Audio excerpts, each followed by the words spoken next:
چشم کوره. میگم وحشی هن اصلا. چش راستش کوره، دعواگر کور. من میگم اینا وحشی هن، نپرم به ما. نه با به ما کاری ندارم اینا. میگم یه جدا شما کنیم برم به کار. خیلی باید رو عقب ترال فیلم رو بگی. تو بگی بذار کارشو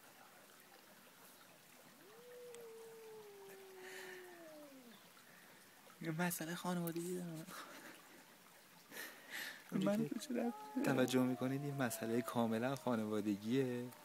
سر گوشت، یه تیکه گوشت، جدل بین دوتا گوشته. دوتا تیکه گوشت، نگاه بکنید فقط چیکار میکنن.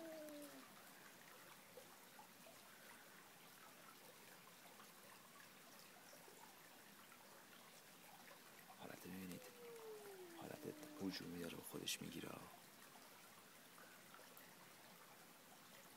نشست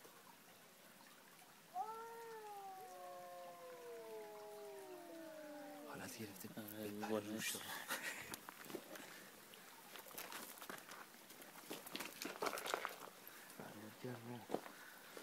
پیشته من برو بابا بیشتر تموم شد داستان. برید ببینید. خدا نگهدار شما. برید دیگه این برام پیداتون نشه.